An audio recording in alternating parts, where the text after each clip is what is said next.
আসসালামু আলাইকুম এভরিওয়ান। আমরা আজকে কীভাবে চিকেন বিরিয়ানি বানাবো সবথেকে কম মশলা দিয়ে সেটা আপনারা দেখে নিন। প্রথমে জলে আলু কেটে ধুয়ে নিচ্ছি। আলুগুলো জলের মধ্যে দিয়ে ভালো করে ধুয়ে নিলাম। আলুগুলো জল থেকে তুলে নিয়েছি, নিয়ে লবণ আর জাফরান গুঁড়ো দিয়ে ভালো করে মাখিয়ে নিলাম। ভালো করে মাখানো হয়ে গেলে আমি মাংসটাকে ভালো করে জল থেকে ধুয়ে পরিষ্কার করে নিয়েছি। মাংসের পিসগুলো একটু বড় বড়ই রাখা আছে। এবারে চালটাকে আমি ভিজিয়ে দেবো আধ ঘন্টার জন্য। জল দিয়ে দিলাম চালের মধ্যে, জল দিয়ে আধ ঘন্টা চালটাকে আমি ভিজিয়ে রাখবো। উনুন জ্বালিয়ে দিলাম, উনুন জ্বালিয়ে কড়াই বসিয়ে দিলাম।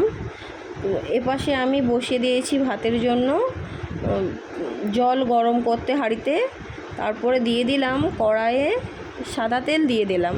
তারপর সাদা তেল গরম হয়ে এলে আমি আলুগুলো লাল লাল করে ভেজে নেব। লাল না হওয়া পর্যন্ত কেউ তুলে নেবে না। লালটা হয়ে গিয়েছে, আমি তেল থেকে তুলে নেব। আলু আমার ভালোভাবে ভাজা হয়ে গেছে, খুব সুন্দর করে ভালো করে ভাজা হয়ে গিয়েছে।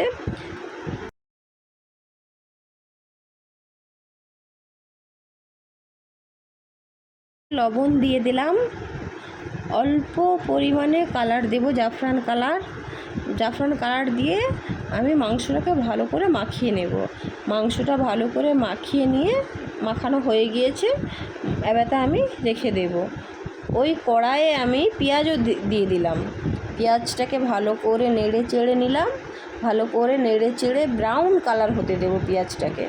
দিচ্ছি আস্তে আস্তে করে ব্রাউন কালার হচ্ছে, আমার পেঁয়াজের কালারটা আস্তে আস্তে আসছে। আমার ব্রাউন কালার হচ্ছে, ততক্ষণ আমি নাড়াচাড়া করছি পেঁয়াজটাকে। ভালো করে ব্রাউন কালার আসতে দেব। ব্রাউন কালার পেঁয়াজে এসে গেলে একটু ভালো করে নেড়ে নেবেন। ব্রাউন কালার হয়ে গিয়েছে, পেঁয়াজটাকে আমি তুলে নিলাম তেল থেকে। পেঁয়াজটা আমি তুলে নিয়েছি, পেঁয়াজ বেরেস্তা আমার রেডি হয়ে গিয়েছে। ওই তেলেই আমি দিয়ে দিলাম মাংস, আগে থেকে মাখানো মাংস, লবণ আর কালার দেওয়া, ওই তেলেই দিয়ে দিলাম। করে ভেজে নিয়েছি। খুব বেশি ভাজবেন না, কারণ শক্ত হয়ে গেলে ভালো লাগবে না। হালকা করে একটু ভেজে নেবে, যাতে একটু হালকা হালকা লাল লাল লাগে। কারণ যখন আপনি দমে দিবেন বিরিয়ানিটা, তখন আপনার মাংসটা পুরো সেদ্ধ হয়ে যাবে।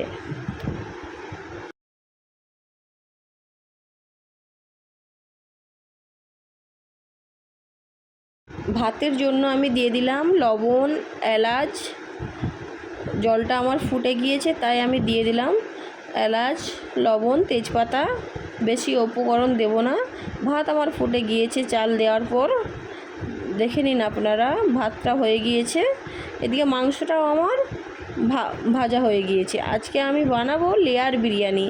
দেখুন কিভাবে আমি লেয়ার বিরিয়ানিটা বানাবো। হাঁড়িতে দিয়ে দিলাম অল্প পরিমাণে দুধ, তারপর একটু করে দিয়ে দিলাম ঘি দেওয়ার পর আমি বিরিয়ানির মশলা আগে থেকে গুঁড়ো করা ছিল, সেই গুঁড়ো মশলাটা আমি দিয়ে দিলাম। তারপর দিয়ে দিলাম আলু, ভেজে রাখা আলু দিয়ে দিলাম, কারি পাতা দিয়ে দিলাম, আমি ওই তেলেই ফ্রাই করে নিয়েছিলাম। পেঁয়াজ বেরেস্তা দিয়ে দিলাম। বেরেস্তা দেওয়া হয়ে গিয়েছে। এইবার আমি দিয়ে দেব একে একে করে মাংসটাকে ভালো করে দিয়ে দিলাম সাজিয়ে। মাংসটা দেওয়ার পর ভাত ঢেলে দিলাম। সেটাকে ওই মশলার সঙ্গে একটু ভালো করে খুন্তি দিয়ে নাড়িয়ে নিচ্ছি। নাড়িয়ে দেওয়ার পর ভাত দিয়ে দিলাম। ভাতটাকে খুন্তি দিয়ে বিছিয়ে দিলাম। ভাতটাকে বিছিয়ে দিয়ে পেঁয়াজ বেরেস্তা ভাতের উপরে দিয়ে দিলাম। পেঁয়াজ বেরেস্তা দেওয়ার পর কারি পাতা, বেরেস্তা দেওয়ার পর ভেজে রাখা আলু দিয়ে দিলাম, কারি পাতা দিয়ে দিলাম। কারি পাতা দেওয়া হয়ে গেছে, একটু বিরিয়ানির মশলা উপর থেকে দিয়ে দিলাম। দেওয়ার পর ভাতটা আমল দুধটা ঘুলে নিয়েছি, মিঠা আতর দিয়ে দেব, দিয়ে ভাতের মধ্যে ওইটা দিয়ে দেবো। উপরে ভাতে ঘি দিয়ে দিলাম, অল্প পরিমাণেই দিবে ঘিটা দেওয়া হয়ে গিয়েছে আমার। একটু কালার দিয়ে দিলাম, কালারটা দিয়ে ভাতটাকে আমি ভালো করে এবারে ঢেকে দেব। ঢেকে দমের মধ্যে বসিয়ে দিলাম। আমার বিরিয়ানি পুরো রেডি হয়ে গিয়েছে। আপনার বিরিয়ানিটা কত সুন্দর হয়েছে, যেরকম দেখতে সুন্দর হয়েছে খেতেও অসাধারণ।